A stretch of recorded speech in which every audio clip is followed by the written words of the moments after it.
Robbani, merajut ilmu dan peradaban.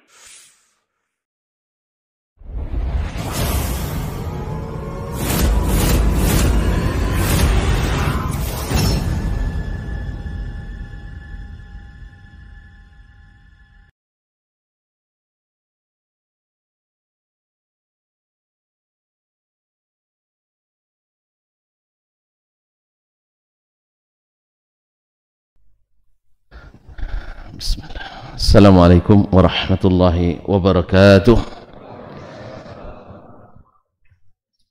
Alhamdulillahi rabbil alamin, wal aqibatu lil muttaqin, wala udwana illa ala zalimin.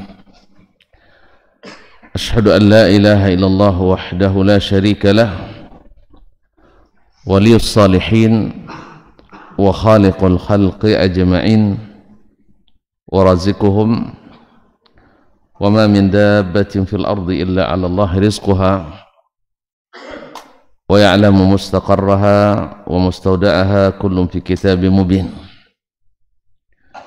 وأشهد أن محمدا عبده ورسوله الصادق الأمين صلى الله عليه وعلى آله الطيبين وأزواجه الطاهرات أمهات المؤمنين وأصحابه القادة الغر الميامين ومن تبعهم بإحسان إلى يوم الدين. أما بعد، فأوصي نفسي وإياكم أيها المسلمون وأيتها المسلمات الحاضرين والحاضرات والمستمعين والمستمعات والمشاهدين والمشاهدات بتقوى الله عز وجل رب الأرض والسماوات، فإنه قد فاز المتقون. يا أيها الذين آمنوا اتقوا الله حق تقاته ولا تموتن إلا وأنتم مسلمون. Bapak dan Ibu, saudara-saudara dan saudari serta adik-adik dan anak-anak, alim ulama, jadi pandai, tokoh masyarakat, tokoh adat, baik yang hadir di Masjid Zaid bin Thabit radhiyallahu anhu Pekanbaru ataupun yang mendengarkan melalui Radio Robbani 91,1 FM atau yang menyaksikan di media dimanapun berada. Alhamdulillah, kembali di subuh yang bercahaya ini, mudah-mudahan menerangi jalan kita ke surga. Kita diizinkan Allah berada di tempat yang mulia ini. Mudah-mudahan suatu nikmat yang besar yang membuat kita senantiasa bersyukur kepada Allah yang maha besar, supaya Allah senantiasa memberi kita nikmat-nikmat yang besar, khususnya yang menambah iman, Islam dan ilmu kita. Oleh itu mari kita bersyukur kepadanya. Semoga nikmat ini semakin terasa. Kemudian salawat dan salam kepada baginda Nabi besar Muhammad sallallahu alaihi wasallam, kepada para istri, anak keturunannya, para sahabat yang setia berjihad, berdakwah bersamanya, para tabi'in dan siapapun yang istiqamah di atas jalan ini sampai hari berbangkit nanti. Amin. Semoga kita termasuk di antaranya.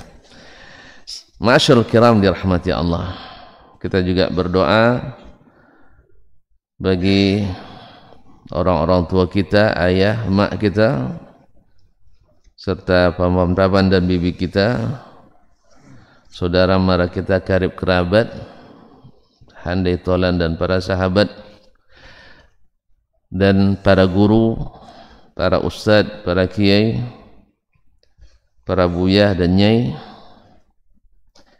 yang telah mendidik kita. Sekecil apapun andil mereka, tapi sangat berarti dalam kehidupan kita. Mudah-mudahan yang masih hidup Allah berikan taufik, inayah, dan dibimbing dengan hidayah mudah-mudahan mengenal agama ini dengan segala yang ada di dalamnya dan mau mengikuti, karena mengetahui saja belum dapat hidayah, yaitu baru dapat hidayah setelah mengikuti. Faman tabi'a hudaya, siapa yang mengikuti petunjukku, kata Allah Subhanahu wa ta'ala. Dan semoga yang sudah mendahului kita Allah berikan ampunan yang luas, rahmat yang meliputi sehingga dimasukkan ke dalam surga yang abadi, amin. Khususnya imam kita Syafi'i rahimahullah, yang pada pagi ini kita mengemis ilmu kepadanya melalui kitabnya yang sangat kaya dengan khazanah ilmu, kitab Ar-Risalah. Qala rahimahullah, masih dalam menjelaskan masalah nasakh juga. Qala rahimahullah ta'ala, kita berhenti pada penjelasan yaitu keringanan yang Allah berikan kepada kaum muslimin, di mana di awal-awal jihad dulu diwajibkan atau disyariatkan 1:10. Kalau 100 wajib sabar menghadapi 1000, tidak boleh lari. Kalau lebih boleh kan? Nah, artinya kalau 1:1000 tidak boleh lari. Tapi kalau 1:30.000, ya ada ininya.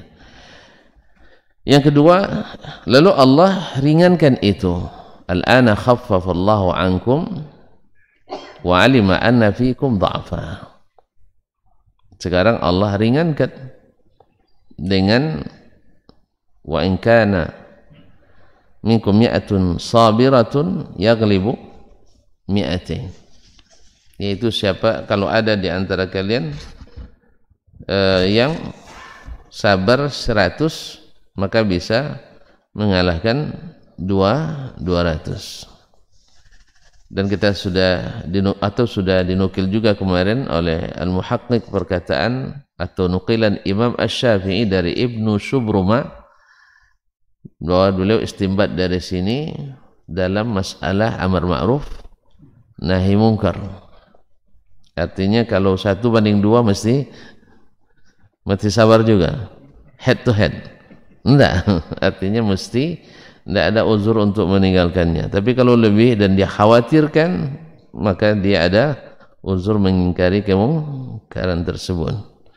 Ini juga berlaku kalau seandainya yang dominan adalah orang-orang yang zalim, misalnya berkuasa, dan ini akan ada seperti yang dikabarkan oleh Nabi SAW. Mereka punya dengan segala kekuatan dikuasai, maka kita tidak punya kewajiban mengingkari secara terang-terangan. Kalau bisa dengan memberikan nasihat, masukan, tapi tidak dengan melakukan perlawanan atau dengan terang-terangan mengingkari. Dan ini yang kadang luput dari banyak pengetahuan kita, khususnya hari ini. Ya, semangat yang membara, darah muda ya banyaknya. Nah, sehingga semuanya dilakukan tanpa merujuk kepada kibar al-ulama. Bahkan dinasihati oleh ulama-ulama kibar senior, justru kalian ini siapa, gitu ya. Jadi ulama besar dibilang kalian ini siapa, tentu ulama kecil lebih siapa lagi, gitu ya. Allah musta'an. Oleh itu kaum muslimin dan muslimat dirahmati Allah, seperti kata Syekh, ini adalah sesuatu yang masya Allah, istinbat yang bagus dari Ibnu Asy-Shubruma rahimahullah ta'ala. Kemudian beliau melanjutkan, Imam Syafi'i berkata, Allah berfirman, wallahi ya'tina al-fahishata min nisaikum fastashhidu alaihinna arba'atan minkum fa in shahidu fa amsikuhunna fil buyut hatta yatawaffahunna al-mautu au yaj'alallahu lahunna sabila. Para wanita yang melakukan perbuatan keji, itu zina akram, na'udzubillah, min nisaikum, dari kalangan wanita kalian. Fastashhidu alaihinna arba'atan minkum, maka carilah saksi sebanyak 4 orang dari kalangan kalian. Jadi harus 4 orang saksi, karena masalah ini bukan masalah ringan, masalahnya masalah berat. Karena zina itu kaum muslimin bila melekat pada diri seseorang, pernah dia melakukan itu atau pernah tertuduh dan ada saksi, ini dari sisi beban mentalnya lebih berat, bahkan dari syirik sekalipun, dari kufur sekalipun. Sebab orang kafir, seperti kata Syekh Muhammad bin Ibrahim Al-Hamad, menukil dari ulama, bahwasanya kalau orang musyrik masuk Islam, orang tak ngungkit-ngungkit lagi kesyirikannya.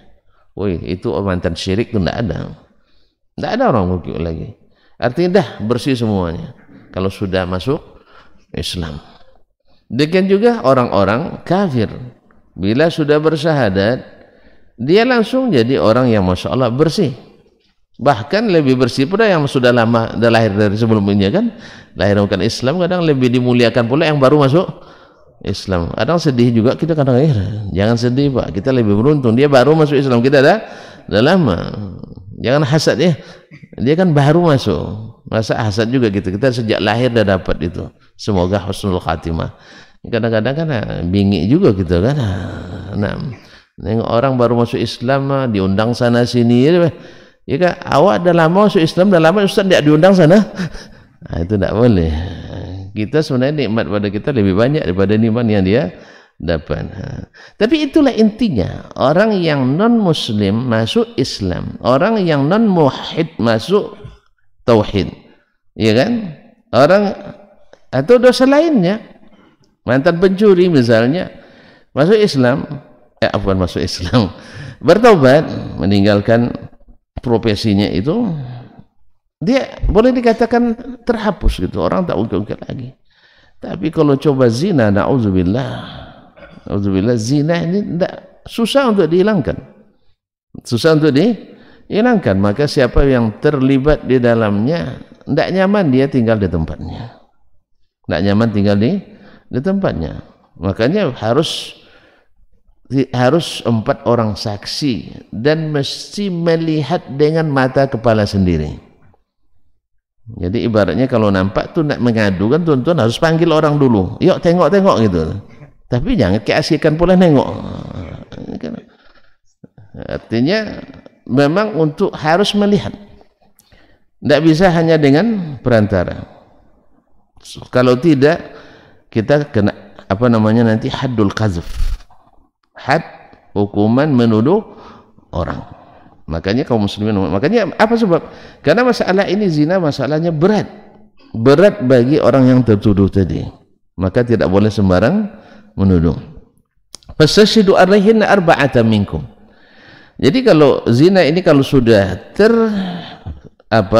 melekat pada seseorang, susah hilangnya. Apalagi kalau pas cari menantu nanti. Nah, pas pula anak kita cinan sama anak orang yang berzina itu, dan kita tahu pasti yang pertama tahu cinan, masa gitu aja tidak bisa ya, indikasi bahasanya kan udah paham maknanya kan, cinan naksir gitu ya, gitu, atau suka kepincut ya. Saya tidak paham makna kepincut, tapi cinan saya tahu. Cinan dia kepada anak itu pasti yang pertama oleh orang tua akan kita bilang, nah itulah ghibah lagi jadinya kan, akan terjadi cari yang lain. Itu keturunan titik dan sebagainya. Oleh sebab itu maka tidak boleh sembarangan menuduh. Makanya sebenarnya acara yang paling wajib kita jauhi adalah Ini acara yang banyak menuduh atau banyak nggak paham. Alhamdulillah tuan-tuan nggak nengok TV saya juga. Acara-acara gosip, acara-acara gosip. Kadang subhanallah, hari ini bangga pula orang berzina, kadang kan bangga sekarang kan, subhanallah. Ya karena berarti kalau sudah acara rating tinggi itu berarti kebanyakan kita adalah hati-hati rusak itu. Ya sering mencari-cari berita-berita, oh si fulan dengan si fulana, si Allah dengan si Allah, nggak dicari-cari beritanya. Kabarnya ratingnya tinggi tuh ya. Acara gosip. Apa contohnya Pak? Iya, contoh acaranya apa? Biar saya tahu, nanti saya nggak tengok gitu. Oh, silet. Namanya aja bahaya, silet, tajam gitu ya. Na'udzubillah. Coba bayangkan kaum muslimin. Astagfirullahaladzim. Di TV apa? Nggak usah sebut ya. Pokoknya dihindari, nggak usah itu, nggak usah ditengok. Nah, kalau ada cepat saja berpaling. Sebab akan masuk dalam hati kita, terlihat oleh kita, oh si fulan, kan tertulis langsung tuh, terbayang. Makanya tidak boleh yang seperti ini wajib ditiadakan acaranya ini. Ya, seharusnya yang seperti ini merusak mental dan jiwa masyarakat. Satu, bisa menganggap itu sesuatu yang biasa. Dua, siapa yang belum biasa ingin merasa, iya kan? Siapa yang belum merasa ingin merasa, karena rupanya aman rupanya. Nasallallahu as-salamatu wal-afiyah. Ma'asyarul kiram dirahmati Allah. Fastashhidu alaihinna arba'atan minkum, maka minta saksi 4 orang dari kalian. Fa in syahidu fa amsikuhunna fil buyut. Bila keempat saksi tersebut memberikan kesaksiannya, ya kan tidak sembarang juga nanti akan disumpah di mahkamah bahwa mereka adalah orang-orang yang adil, orang-orang yang jujur, orang-orang yang dipercaya dalam agamanya, sehingga tidak sembarangan menjadi saksi. Ma'asyarul kiram dirahmati Allah. Hatta fa'amsikuhunna fil buyut, maka tahan mereka, kurung mereka di rumah. Ini yang pertama dulu. Ya, siapapun yang tertuduh, hukumannya dulu dikurung. Naam, fil buyut hatta yatawaffahun al-maut, sampai mati. Berarti tahanan rumah sampai mati. Berat enggak? Berat apa ringan itu? Enggak boleh keluar dari rumahnya sampai mati. Ya macam dipasung lah itu ya. Jadi pokoknya dipinggit ya. Tidak boleh keluar. Ini hukuman pertama yang Allah turunkan dulu. Au yaj'alallahu lahunna sabila. Tapi Allah masih membuka pertanda akan ada solusi yang lain. Au yaj'alallahu lahunna sabila, atau Allah jadikan bagi mereka solusi yang lain. Sabilan, jalan keluar dari beratnya hukum ini. Sebab kaum muslimin tidak ada arti hidup lagi kalau tidak boleh keluar rumah sama sekali, ditahan di rumah, dikunci di rumah. Naam. Kemudian walladzani ya'tiyaniha minkum fa'azuhuma, kemudian mesti disakiti dengan perkataan, ya, fa'azuhuma. Fa in taba, bila keduanya bertobat, wa aslaha, dan sudah jadi saleh, membaikkan agamanya. Kapan? Sebelum diperkarakan, sebelum kasusnya diangkat. Kalau sudah diangkat harus dilaksanakan. Makanya sunnahnya kaum muslimin dan muslimat dirahmati Allah, kalau ada yang bertanya, apakah kalau kita mengetahui orang berdosa dilaporkan bagusnya atau ditutupi? Ditutupi. Ada orang melakukan dosa, hukum pertama yang wajib kita lakukan adalah ditutupi. Tapi bukan didiami, jangan salah paham. Ya, ditutupi, kemudian dicegah. Kecuali kalau sudah menjadi pekat. Apa pekat, Pak? Dah menjadi penyakit masyarakat, artinya sudah menjadi gerombolan pezina pula yang merusak masyarakat. Ini tidak ditutupi yang seperti ini.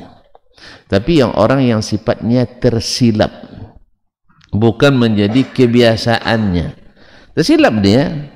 Kan ada orang yang tidak sengaja berbuat dosa, tidak sengaja, yang seperti ini tutupi. Ada contoh yang tidak sengaja ya, contoh yang tidak sengaja nih. Dulu pernah kejadian, dulu jangan dicari-cari lagi, dulu udah lama, saya pun tidak kenal orangnya. Bapak, kalau tidak saya jadi ceritakan, janji Pak, tidak usah cari ya. Kalau tidak janji, tidak jadi saya ceritakan. Udah lama sekali, saya pun tidak kenal, tapi nyata gitu. Orangnya Masya Allah, yang laki-lakinya selalu menjaga diri, artinya subhanallah, terkenal lah di kampungnya, rajin sholat ke masjid, kemudian bila tidak terkenal berpacaran aja tidak pernah. Nengok perempuan aja, kalau nengok nunduk dia.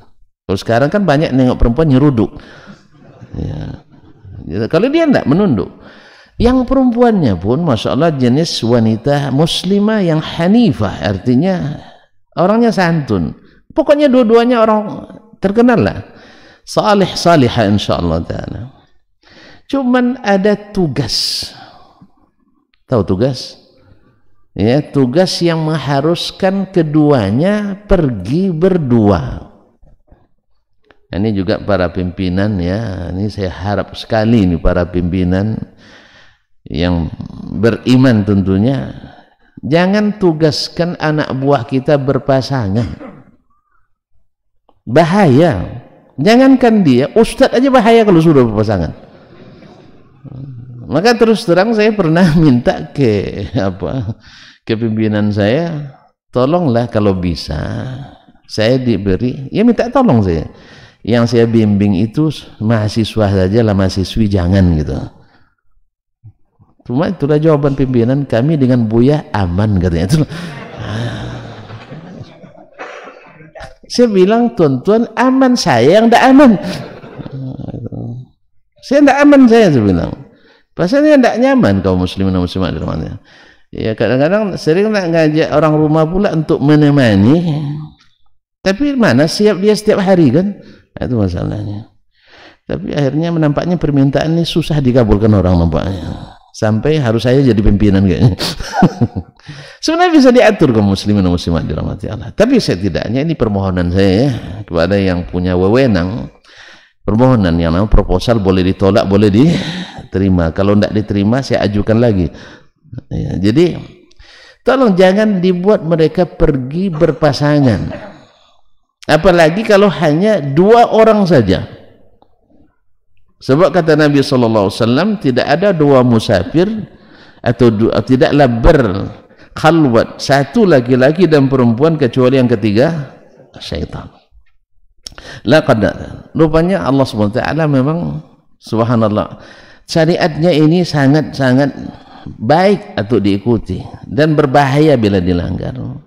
Cerita keduanya diberi tugas lapangan yang mengharuskan keduanya bepergian berdua. Karena tugas ya mereka dianggap orang saleh dan salihah, insyaallah tidak apa-apa, aman itu. Itu pandangan umum kan seperti itu. Ini orang baik, ini juga orang baik. Lalu dekat-dekatkan insyaallah tambah baik. Seperti yang Anda pernah ceritakan sebagian tapi dikit sekali Pak ya. Menganggap bahwa berduaan di masjid itu barokah. Paham enggak? Ya, laki-laki, anak gadis, anak bujang, ya pacaran kita di masjid aja lebih terjaga gitu. Jadi pacarannya di masjid lebih terjaga gitu. Sehingga mereka buka internet, wifi dia dari masjid, dia kerjain tugas berdua di dekat masjid atau di dalam masjid. Lebih aman menurut logikanya gitu kan. Depan orang di tempat rumah ibadah rupanya sering juga terjadi sesuatu yang na'udzubillah di rumah ibadah. Singkat cerita, mereka akhirnya terkurung di sebuah rumah tugas itu, di kantor, pokoknya seperti entah kantor desa atau kantor apa yang jelas ya, tidak ada orang hujan. kehujanan terpaksa nginep di situ berdua. Ini dekat apa pula Pak? Kantor dekat hutan pula kan. Akhirnya mau tidak mau tidurnya mesti satu bilik. Assalamualaikum warahmatullahi. Disitulah terjadi apa yang terjadi. Ya setahan-tahannya kucing lah. Ya setahan-tahan kucing. Antum biasa didik kucing kan. Kalau mak saya itu kucing dulu patuh-patuh. Kadang lebih patuh pula dari anak-anak mak sendiri gitu. Kalau kucing manggil sekali panggil datang dia tuh kejaran itu. Dikasih nama orang pula namanya. Untung tidak ada yang Dasman namanya. Iya, nama orang dikasih nama mak tuh. Dipanggil sebulan, datang dia tuh. Tapi pas Dasman katanya, tunggu katanya. La haula wala quwwata. Memang kadang. Nah, yang seperti ini sekalipun dah terajar begini, makannya selalu disiapkan, servis oleh orang tua. Tapi masya Allah kalau ditinggal agak lama dikit, dia mulai colek-colek gitu, katanya kan, tarik lagi gitu. Pas lagi apa, meman lagi dikit, lalai gitu ya, meman. Catat itu, cinan meman. Nah, udah sibuk lagi kerja, diambil lagi. Kalau aman, dia akan teruskan itu. Oleh sebab itu jangan dekatkan lauk sama kucing, bahaya sekali, bahaya. Baiklah kaum muslimin dan muslimat dirahmati Allah. Nah, fa in taba wa aslaha, bila keduanya bertobat dan salih kembali memperbaiki kehidupannya, sebelum apa? Sebelum diangkat kasusnya, sebelum dihukum. Fa'aridu anhuma, maka berpalinglah dari keduanya. Jangan usah dicari-cari. Dia misalnya dulu pernah melakukan perbuatan zina, lalu mereka jadi orang saleh, orang beragama, dan belum diketahui oleh pihak berwajib kasusnya, tidak usah diungkit-ungkit, tidak usah diungkit-ungkit. Makanya Nabi SAW ketika datang kepadanya Ma'iz al-Ghamidi, hadisnya sahih, datang ke Nabi SAW. Nabi misalnya duduk begini, datang dia sebelah kanan. Assalamualaikum ya Rasulullah. Waalaikumsalam. Ya Rasulullah, inni zanait, auzubillah, saya telah melakukan perbuatan zina. Nabi berpaling ke sini seolah-olah tidak dengar. Datang lagi dari sini. Iya, ya Rasulullah, seharusnya dia tidak paham menangkap isyarat itu kayaknya, atau memang dia ingin disucikan. Ya, ingin disucikan. Nabi berpaling di sini, Nabi paling lagi sini. Datang di sebelah sini, ya Rasulullah, saya berbuat ini. Lalu Nabi berpaling lagi sini. Berkali sampai 3 kali Nabi berpaling dari dia. Akhirnya Nabi katakan, la'allaka, barangkali kamu waktu itu, au la'allaka lamasta, barangkali kamu hanya sekedar menyentuh, au la'allaka lamazda, atau hanya sekedar mengusap atau melihat. Katanya, la ya Rasulullah, tidak ya Rasulullah. Nabi ingin mengelakkan dia dari aduan itu supaya tidak kena delik hukum tadi kan ya, supaya Nabi bilang, jangan-jangan kamu tersalah, jangan-jangan kamu hanya sekedar megang-megang aja gitu kan. La ya Rasulullah, bukan Rasulullah, fa'altu biha ma fa'ala ar-rajulu bi zawjati aw bi amra'ati, saya melakukan seperti suami berbuat pada istrinya. Ada lalu itu gimana lagi? Lalu Nabi SAW memeriksa orang yang mengenalinya, habiyahi junun, apakah orang ini ada apa gangguan jiwa atau tidak. Sampai Nabi memeriksa seperti itu supaya kasusnya jangan di BAP kan gitu. Jadi kaum muslim, begitu Islam memelihara kehormatan kita. Makanya kalau ada yang sering, ada juga yang bertanya, Ustaz gimana Ustaz, saya pernah ini tutup. Tidak usah ceritakan lagi, tidak usah ceritakan. Adukan kepada Allah Subhanahu wa taala, sesali perbuatan itu, berazam tidak kembali, jauhi tempat yang membuat atau tempat dan sahabat yang membuat kamu melakukan itu. Tidak usah dikasuskan, tidak usah dikasuskan. Tapi kalau sudah germo dia itu lain hal, ya, mucikari baik online maupun offline. Saya juga tidak paham makna istilah online. Kan ada juga online katanya, bagaimana caranya saya tidak paham tuh. Untung tidak ngerti. Yang saya online lain tidak begitu paham betul. Innallaha kana tawwabar rahimah. Karena sesungguhnya Allah Maha penerima taubat. Jadi tawwab, banyak menerima taubat. Jadi Allah suka hambanya yang banyak bertaubat. Nah, innallaha kana tawwabar rahimah. Sesungguhnya Allah Maha penerima taubat dan Maha penyayang. Nah, thumma nasakhallahu al-habsa wal adha. Berkata Imam kita Syafi'i rahimahullah, kemudian Allah nasakh hukum al-habs, yaitu fa'amsikuhunna, hukum menahan mereka di rumah, wal adha, dan hukum menyakiti mereka dengan perkataan, dengan menghina. Bi kitabihi, dalam kitabnya yaitu Al-Quranul Karim. Faqala, lalu Allah katakan, az-zaniyatu waz-zani fajlidu kulla wahidin minhuma mi'ata jaldah. Pezina laki-laki, terbalik, az-zaniyatu, pezina perempuan, waz-zani, pezina laki-laki, fajlidu kulla wahidin minhuma mi'ata jaldah, cambuklah masing-masing dari keduanya 100 kali cambuk. Surah An-Nur ayat 2. Ini ada laftah disebutkan oleh para ulama tafsir. Apa istilah kita laftah itu? Suatu hal yang menarik, catatannya yang perlu dicatat ketika bicara tentang hukum mencuri, maka Al-Quran mendahulukan laki-laki dari perempuan, bahwa laki-laki lebih dominan mencuri dari perempuan.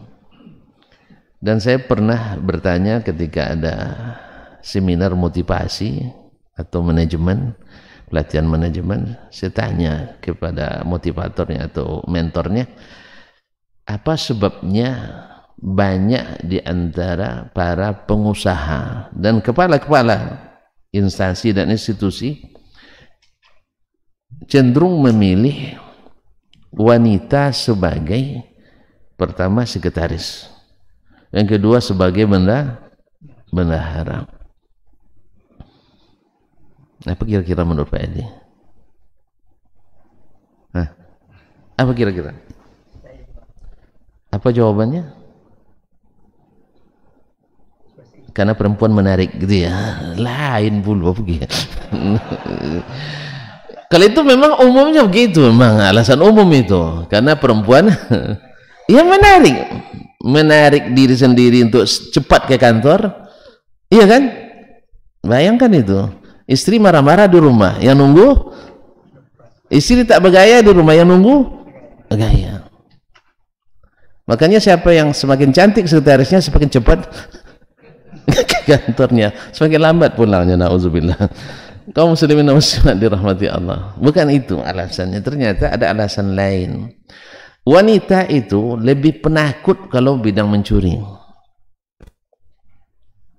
Makanya mereka sering jadi bendahara, takut dia mencuri, takut. Yang kedua, bila bekerja takut salah, kecuali ke suaminya aja. Ya, ke suami paham dia ratunya memang, kan dia ratunya. Ke suami bagak dia, ke orang enggak. Ke orang lemah itu kayak kerupuk dia disiram air. Tapi pas ke suaminya kayak besi dibakar api gitu. Apa namanya, besi cepat dibakar dengan api, kayak apa Pak? Besi dibakar merah menyala, habis itu merah padam. Pada suaminya merah menyala dan merah padam, tapi kalau sama atasannya enggak, macam kerupuk disiram air. Jelas? Makanya jangan sampai perempuan punya dua atasan, suami dan ya pokoknya jangan sampai ada dua yang di atasnya, bahaya. Nggak paham Pak Edi? Astagfirullah. Jangan sampai dua atasan, bahaya. Satu suaminya, satu kepala kantornya. hampir dipastikan dia lebih menurut kepala kantornya. Menurut kepala kantornya, bila bertentangan permintaan suami dengan permintaan kepala kantor, mana yang didahulukan? Pasti kepala kantor. Oleh sebab itu berbahagialah yang tidak punya, yang istrinya hanya punya satu atasan. Jangan sampai ada dua di atasnya, bahaya. Subhanallah. Ini yang paham-paham aja. Taib, makanya disuruh banyak perempuan yang bagian keuangan dan juga sekretaris. Kalau rahasia perempuan lebih jago menjaganya daripada laki-laki. Makanya banyak orang ngirim surat rahasia lewat perempuan. Jelas ya? Karena tidak diduga gitu. Maka hati-hati dengan hati-hati dengan perempuan, bahaya namun. Ini jadi kalau mencuri laki-laki dulu. Was-sariqu was-sariqatu faqta'u aydiyahuma. Tapi pas zina Allah dahulukan perempuan. Az-zaniyatu waz-zani fajlidu kulla wahidin minhuma mi'ata jaldah. Kalau zina didahulukan perempuan. Ini para ulama tafsir menyebutkan karena memang yang banyak menarik atau menyebabkan orang berzina karena melihat perempuan. Makanya laki-laki itu kenanya selalu di mata. Selalu di mata. Oleh sebab itu wanita jangan sampai lewat nampak di depan mata laki-laki, apalagi kalau mata keranjang. Makanya kalau ke pasar jangan buat keranjang, kresek aja lah. Sebab kalau keranjang semua masuk. Awal tak masuk dalam daftar, tak masuk dalam daftar, nampak sama keranjang, masih kosong nih, diisi juga. Akhirnya yang dicari tidak dapat. Habis duitnya. Allah musta'an. Jadi kaum muslimin dan muslimat dirahmati Allah, laki-laki kalau dalam perempuan dalam zina didahulukan sebab banyak pada umumnya dominan penyebabnya adalah karena perempuan bergaya, perempuan berwangi-wangi, perempuan buka aurat, merengek-rengek dan sebagainya. Iya tak? Awak sedih awak nengok perempuan tu sih. Iya kan? Makanya Allah SWT dahulukan perempuan. Karena laki-laki itu memang bahaya di matanya. Dia suka nengok yang cantik, yang bergaya. Makanya laki-laki itu kalau dapat musibah, ini ahli psikologi mengatakan, bila laki-laki itu dapat musibah, apalagi pas istrinya meninggal, itu kalau menangis ngusap mata terus, ya, menutup matanya. Tapi ini jarang gitu, sambil nengok lagi. Sambil dapat nangis tapi nengok. Siapa yang ganti? Katanya kan, siapa yang ganti? Dah bayar, dah bilang ganti, dia masih terbujur itu mayat istrinya, masih siapa yang gantikan kamu dek? Tapi kalau perempuan menangis biasanya selalu nutup mulutnya, ya kan? Nangis nutup mulutnya. Ini isyarat bahwa dosa laki-laki banyak di mata, dosa perempuan banyak di mulut. Ini menarik orang ini untuk buat penelitian di England, di Britain, di Inggris buat penelitian. Ternyata memang jatah bicara laki-laki sehari dibanding perempuan hanya sepertiga. Laki-laki kekuatan berbicaranya sehari rata-rata 7.000 kata. Kalau ibu-ibu di atas 24.000 kata. Ya betul. Makanya zina itu selalu dari mata turun ke hati. Makanya kita harapkan para wanita kita, kaum muslimat secara khusus, tolong bantu laki-laki jangan sampai matanya tergoda. Sebab sekali terlihat berdesir darahnya, ya langsung datang perintah ke otaknya, ke apa, memorinya, dan itu disimpan di hati. Sebenarnya di jantung Pak, nah tapi di hati, dari mata turun ke hati. Makanya perempuan didahulukan dalam bab zina ini, bab zina. Allahumma musta'an. Oleh sebab itu kita sangat berharap tolong bantu laki-laki jangan sampai matanya menangkap sinyal yang tersimpan di hati. Allah musta'an. Oleh sebab itu bagusnya laki-laki ini banyak di rumah aja. Ya di saat perempuan banyak keluar, laki-laki di rumah gitu. Karena ibu-ibu kan tidak mau dia lagi di rumah sekarang. Lebih senang di luar. Agar kita ambil alih di yang dalam. Saya pernah nawarin istri juga, katanya nak kerja kan sayang sarjana tidak kerja kan, apalagi sarjana teknik penangkapan ikan. Teknik penangkapan ikan, jadi tentu kerjanya di laut terus kan, minimal di sungai. Apalagi kalau nak cari ikan apa malam-malam pula, tidak apa-apa saya bilang. Kalau adinda mau bekerja, tidak apa-apa, saya ngurus rumah. Pergilah. Pergilah nanti. Ya. Pergi nangkap ikan. Saya masak. Alhamdulillah lebih awak pandai masak juga. Ya, apa aja bumbu saya masuk ke dalam. Ternyata enak Pak. Ya pernah anak dulu waktu kecil-kecil itu di Madinah payah sekali makannya berdua Abdurrahman sama Abdul Aziz. Susah makan.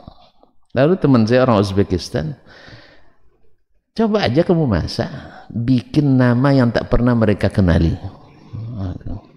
Apa bahannya? Terserah kamu. Alhamdulillah kalau apa nama menu terserah, memang ahlinya memang. Sejak darun kan kami masak sendiri itu. Ya tonton mungkin waktu itu belum mengenal ada namanya goreng pucuk ubi kan belum pernah kan. Nah kami sudah buat itu. Goreng mentimun ada juga. Kalau mau merasa nanti kita buat kan ada masalah. Siapkan nanti saya buat goreng mentimun nanti. Allah musta'an. Ini saya buat sendiri. Bahan dasarnya tidak banyak, telur sama tepung aja. Nah, semua bumbu yang ada di dapur itu saya masukkan. Saya masukkan itu. Alhamdulillah saya cicipi, enak rupanya. Tapi yang tidak masyhur buat dikit. Nah, itu aja. Kalau garam kan tahu sukatannya. Apa namanya, kecap pun jangan banyak karena orang Sumatera tidak begitu suka kecap kan. Nah, kemudian apa lagi, kunyit dan sebagainya, semua saya masukkan semua Pak. Akhirnya saya kasih nama apa nih Bi, katanya ini masakan telur ala Tiongkok. Tiongkok belum terkenal waktu itu kan, dulu kan Cina nama LRC, sekarang kan Tiongkok kan, Anda ala Tiongkok sebenarnya itu aja keluar gitu. Kalau sebut nanti Turki dah biasa mereka makanan Turki kan, sebut masakan Bukhari dah sering makan rus Bukhari, biryani dah sering, kibuli sering juga. Ini saya bikin Tiongkok, karena aneh bagi telinga mereka. Makanya apa namanya lebih banyak kearaban yang mereka kenal kan. Alhamdulillah habis. Besok minta buat lagi Bi katanya. Pas dibuat tidak sama rasanya. Saya lupa mencatat menunya. Nah, gitu masalahnya. Ini coba aja dulu. Nah. Baiklah kaum muslimin dan muslimat dirahmati Allah. Jadi tolong bantu laki-laki jangan sampai tertarik pada perempuan. Ini kadang-kadang ada lucu kadang kaum muslimin dan muslimat.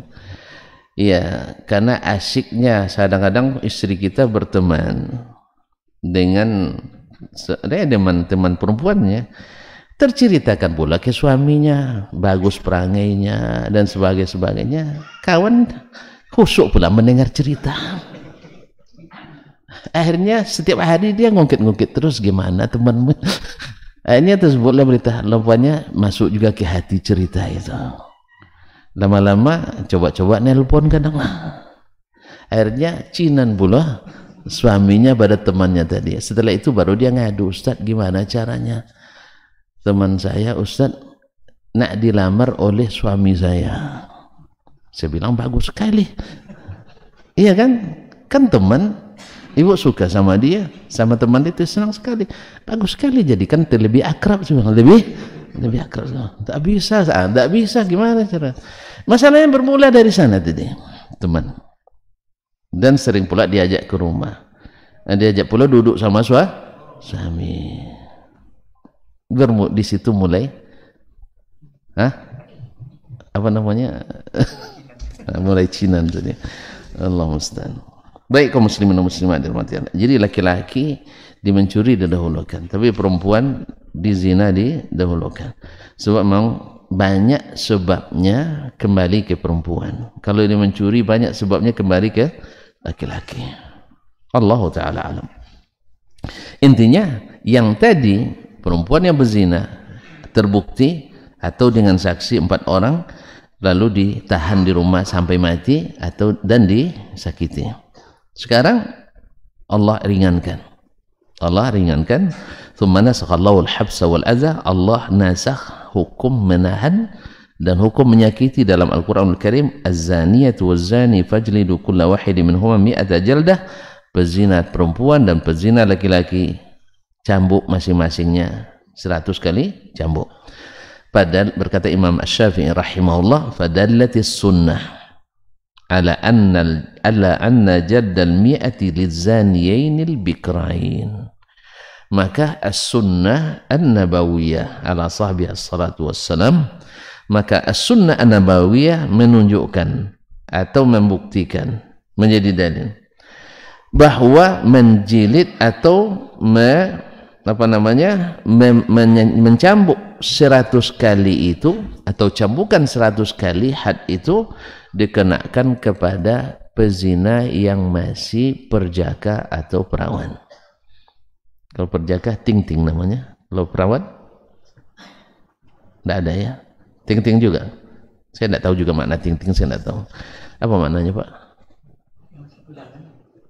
Masih bujangan tulen gitu ya. Jangan belum nikah ya sama Pak. Memang bujangan itu memang belum nikah. Baik. Fadallati sunnah ala anna jaldal mi'ati bizaniyainil bikrain, bahwa cambuk 100 kali untuk yang belum pernah menikah. Itu bahasa pasnya. Yang belum pernah menikah. Walaupun tak perawan, walaupun tak perjaka lagi. Jadi, tapi istilah bikrain ini kan dulu perawan dan perjaka. Karena orang tak itu kecuali dengan menikah. Nah, tapi orang yang belum menikah, walaupun sudah tidak perawan lagi, tidak masih tetap dihukum sama dengan orang yang belum menikah. Qala al-Bukhari, qala al-Imam siapa tadi? Imam Asy-Syafi'i rahimahullah. Akhbarana Abdul Wahhab, telah menceritakan kepada kami Abdul Wahhab. Siapa itu? Imam Wahabi. Abdul Wahhab bin Abdul Majid Al-Thaqafi. Abdul Wahhab bin Abdul Majid Al-Thaqafi rahimahullah ta'ala, guru kita Imam Syafi'i rahimahullah. An Yunus ibn Ubaid, dari Yunus ibn Ubaid al-Basri, anil Hasan, dari Al-Hasan al-Basri, an Ubadah bin Samit, dari Ubadah ibn Samit radhiyallahu ta'ala anhu al-Ansari, anna Rasulullah sallallahu alaihi wasallam qala, bahwa Rasulullah sallallahu alaihi wasallam bersabda, khudhu anni qad ja'ala Allahu lahunna sabila. Ambillah hukum dari saya, ambil hukum dari saya, Allah telah menjadikan bagi mereka yang berzina itu, dalam ayat yang pertama tadi, wallahi ya'tina al-fahishata min nisaikum fastashhidu alaihinna arba'atan minkum fa in shahidu fa amsikuhunna fil buyut. Bila mereka bersaksi mereka berzina, maka tahan di rumah sampai mati. Sekarang Allah berikan au yaj'alallahu lahunna sabila, atau Allah berikan mereka jalan yang lain. Nah sekarang waqad ja'alallahu lahunna sabila, Allah sudah berikan mereka jalan yang lain, hukuman yang lebih ringan. Al-bikru bil bikri jaldu mi'ah, yang masih belum pernah menikah berzina dengan yang belum pernah menikah, jaldu mi'ah, yaitu cambuk 100 kali, wa taghribu am, dan diasingkan selama setahun. Diasingkan selama setahun. Wathayyibu bithayyibi jaldu mi'atin warrajam. Sedangkan yang sudah pernah menikah berzina dengan yang sudah pernah menikah, maka dicambuk 100 kali dan dirajam sampai mati. Nah, kemudian berkata hadis ini hadis sabit dari Nabi SAW. Kadang-kadang diriwayatkan oleh Imam Al-Hasan Al-Basri langsung dari Ubadah mursal, dan ini hadisnya mursal di sini, tapi di riwayat lain dia menyebutkan antaranya dengan Ubadah ibn Samit, karena Al-Hasan Al-Basri tidak bertemu dengan Ubadah ibn Samit dalam hadis ini, tapi sabit dari rawi yang lain. Qala akhbarana thiqatu min ahli ilmi. Kemudian Imam Syafi'i mengatakan telah menyampaikan kepada kami as-thiqatu min ahli ilmi, orang yang dapat dipercaya dari kalangan ulama. Ini Imam Syafi'i tak menyebutkan namanya. Apa sebab? Karena menurut dia syekhnya ini thiqah, tapi menurut yang lain hanya wang siko. Paham? Inya uang siko tapi tidak thiqah, tidak terpercaya, yaitu Ibrahim ibn Abi Yahya Al-Madani. Ibrahim bin Abi Yahya Al-Madani, gurunya Imam Asy-Syafi'i, guru Imam Asy-Syafi'i, Imam Malik. Orang mana dia? Orang Madinah. Menyebut Abdul Karim bin Abi Yahya, siapa tadi? Ibrahim ibn Abi Yahya tadi adalah dajjalun minad dajajilah. Dajjalun minad dajajilah, apa maknanya? Dajjal, tuh Dajjal. Apa kerjaan Dajjal? Dajjal. Kalau orang suka berpembohong namanya disebut Dajjal. Imam Syafi'i rahimahullah kan dia bukan ahli Madinah, jadi dia melihat dari tampilannya, orangnya Masya Allah biasa, ya yang namanya ulama pada masa itu. Di masa kita aja Masya Allah penampilan ulama, apalagi masa itu orang ini. Orangnya dari sisi kesalihan pribadinya bagus, cuman riwayat-riwayatnya banyak yang dajjalun minad dajajilah. Ada enggak hari ini misalnya orang terkenal dengan pembohongnya? Ulama. Ada enggak ulama yang dikenal pembohong hari ini? Ada. Benar itu menuduh ulama aja. Ada banyak. Dan bukan sekarang, di banyak zaman banyak. Dia alim tetapi lisannya tidak terjaga karena tidak hati-hati. Asal berkata Rasulullah dianggapnya hadis sahih. Nah, biasa. Itu namanya dajjalun minad dajajilah, adalah pembohong. Apa sebab? Karena Nabi mengatakan, man rawa anni hadisan yura annahu kadzib fahuwa ahadul kadzibain au kadzibin. Siapa yang meriwayatkan hadis dari saya dan dia tahu itu hadis bohong, disampaikannya juga, dia termasuk salah satu pembohong. Jadi kalau ada orang tahu hadis itu dusta, lalu dia riwayatkan juga, bahkan dijadikan juga dalil, dia tahu, maka ini berhak dapat titel dajjalun minad dajajilah. Kenapa? Dia sengaja berdusta. Makanya kalau antum, apa buktinya dia dusta? Ini buktinya dia dusta. Dia tahu hadisnya dusta tapi tetap dipakainya, berarti sudah berdusta atas nama siapa? Rasulullah sallallahu alaihi wasallam. Apalagi dusta yang lebih parah lagi atas nama Allah Subhanahu wa taala. Dia tidak berilmu tentang Allah lalu berfatwa tentang Allah Subhanahu wa taala. Dia dusta. Hukum ini kata Allah hanya berlaku di Madinah, Indonesia tidak berlaku. Dusta tidak? Dusta. Tanpa dalil kan? Tanpa dalil. Misalnya misal ini, Kalau ada orang tidak mau poligami, itu biasa. Dari dulu juga orang tidak mau kok. Kan tidak ada yang mau tuh. Kalau dibilang maunya, tapi menolak beda. Menolak dengan maksudnya tidak mengakui hukum itu. Nah, ada yang mengatakan sebenarnya Allah hanya membolehkan hukum itu bagi orang Arab. Kalau kita tanya, antum tahu dari mana? Ya menurut saya aja. Berarti antum berdusta atas nama Allah. Ini dapat gelar Dajjalun minad dajajilah. Sebab tidak ada dalilnya dan dia tahu itu kecualinya perasaannya. Makanya kaum muslimin dan muslimat yang tidak memahami qawaidul ahkam bainal anam, menghukum manusia, di mana dustanya? Dustanya sudah basap-asap mulutnya berdusta. Lalu bilang nanya lagi di mana dustanya. Nah, beda orang yang tersilap dengan sengaja berdusta.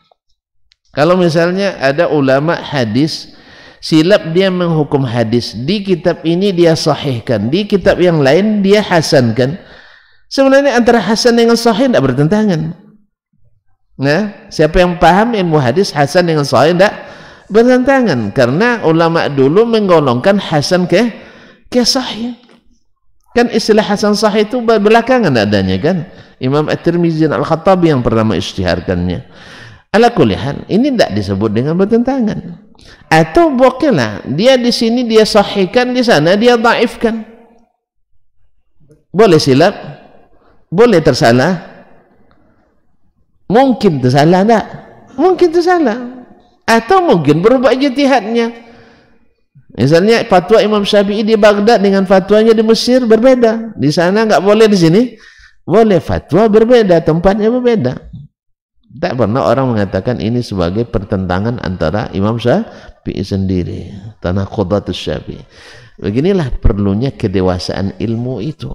Kalau ilmu sudah diiringi dengan kebencian, inilah hasilnya. Tapi kalau ilmu dengan ilmu, ya nyatakan. Kalau orang sengaja berdusta atas nama Rasulullah, ya kita katakan pendusta. Sampai dia bertaubat. Bertaubat pun khilaf ulama. Apakah masih diterima riwayatnya setelah bertaubat atau tidak? Kalau terbukti berdusta atas nama Nabi SAW, lalu dia bertaubat. Sebagian ulama mengatakan tetap tidak diterima riwayatnya. Berat. Dusta atas nama Allah dan Rasulnya Sallallahu Alaihi Wasallam. Apalagi kerjanya fitnah sana, fitnah sini. Ya, fitnah sana, fitnah sini. Bahwa yang berjenggot semakin panjang jenggotnya semakin goblok katanya kan. Ini kan fitnah. Buktinya banyak orang cerdas pakai kan antum yang bilang yang orang-orang para pemikir, siapa bapak pemikir dunia misalnya, filosof dunia siapa? Acuaris, berjenggot enggak? Hah? Berjenggot apa enggak? Panjang jenggotnya. Nggak Sokrates. Antum pemujanya berjenggot. Di mana datang goblok? Enggak ada hubungannya. Alhamdulillah. Jadi enggak usah lah pakai fitnah-fitnah. Bilang aja menurut saya jenggot itu tidak wajib, selesai. Dalilnya ini. Enggak perlu cemooh orang mau jenggot goblok, semakin berjenggot semakin goblok. Nanti kita ketawain orang gitu, nanti diketawain orang. Kan pekan kemarin saya bilang atau kapan bahwasanya pernah Amerika abang siapa yang bilang, Pak April bilang ada artikelnya, ada tentara khusus Amerika apa Inggris, Amerika ya, dikirim 50-50 timnya, ternyata yang paling akurat adalah mereka yang berjenggot. Nah, subhanallah. Lalu saya menafsirkan sendiri, saya tafsirkan yang cukur jenggot itu sering gatal. Jadi pas mau nembak gatal, berubah lagi posisinya. Jadi tidak akurat. Iya kan, kalau jenggot habis dicukur baru tumbuh itu gatal enggak? Jadi ketika dia nembak dan apa posisi? Oh, digarut dulu nanti. Jadi sama saya bilang juga. Saya pernah baca artikel juga di internet bahwa akurasi senjata anti rudal yang digunakan Arab Saudi lebih akurat daripada yang ditembakkan sendiri oleh produsennya Amerika dan Cina. Lalu saya tafsirkan lagi kan, bahwasanya ketika di tangan orang Arab menembakkannya pakai bismillah ya Allahu akbar, beda dengan fire, tidak sama. Fire tidak barokahnya, tapi Allahu akbar barakah.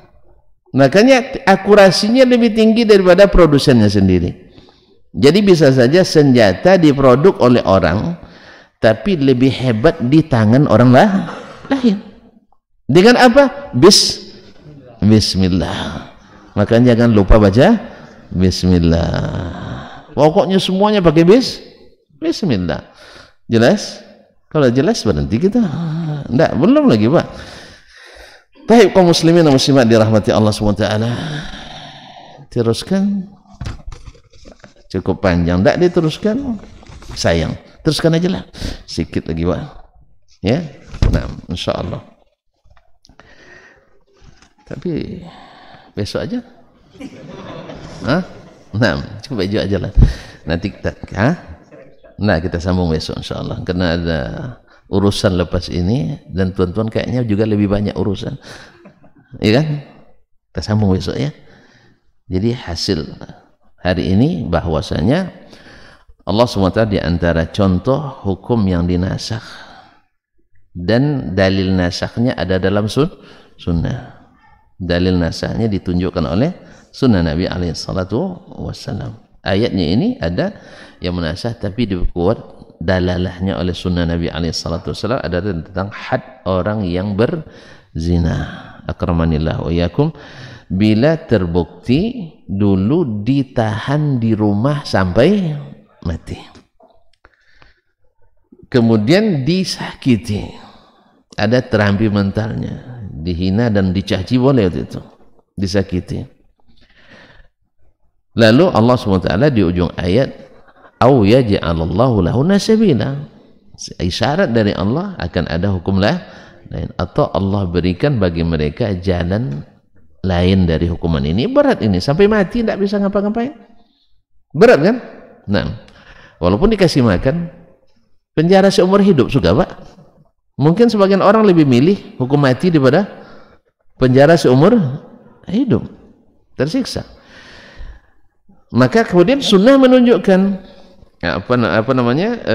dinasakh dengan az-zaniyatu waz-zani fajlidu kulla wahidin minhuma mi'ata jaldah. Nah, kemudian perinciannya dalam sunnah. Kalau tadi kan asal berzina laki-laki, ada berzina perempuan 100 cambuk. Ternyata ada hukum lain yang ditunjukkan dalam sunnah Nabi SAW. InsyaAllah pertemuan berikutnya kita perjelas lagi insyaAllah ta'ala. Wallahu ta'ala alam. Wa sallallahu ala nabiyyina Muhammadin wasallam. Mohon maaf dan terima kasih. Kayaknya tidak ada pertanyaan karena memang belum dijelaskan. Ya, tidak usah dulu. InsyaAllah ta'ala. Terima kasih. Wa subhanakallahumma bihamdik. Ashhadu an la ilaha illa anta. Astaghfiruka wa atubu ilaik. Wassalamualaikum warahmatullahi wabarakatuh. Majtama'a qawmun fi baitin min buyutillah يتلون كتاب الله ويتدارسونه فيما بينهم إلا نزلت عليهم السكينة وغشيتهم الرحمة وحفت بهم الملائكة وذكرهم الله في من عنده. Tidaklah suatu kaum duduk di salah satu rumah Allah membaca ayat-ayat Allah dan sama-sama mempelajarinya kecuali turun kepada mereka as-sakinah, ketentraman dan kenyamanan. Wa ghasyiyatuhumur rahmah, dan mereka diliputi pula oleh rahmat, kasih sayang dari Allah Subhanahu wa taala. Wa haffat bihimul malaikah, dan mereka pun dikelilingi oleh para malaikat, karena malaikat suka majlis-majlis zikir dan ilmu. Wa dzakarahumullahu fi man indah, dan Allah akan banggakan sebut-sebut mereka di kalangan malaikat-malaikat yang ada di sisinya, di masyarakat atas. Mudah-mudahan kita termasuk yang sering disebut-sebut di sisi Allah di kalangan para malaikat, dan di akhir majelis ini mudah-mudahan kita pula mendapatkan seperti yang tersebut dalam hadis qudsi, qumu maghfuran lakum, silahkan berangkat meninggalkan majelis ini dalam keadaan diampuni dosa-dosa kalian.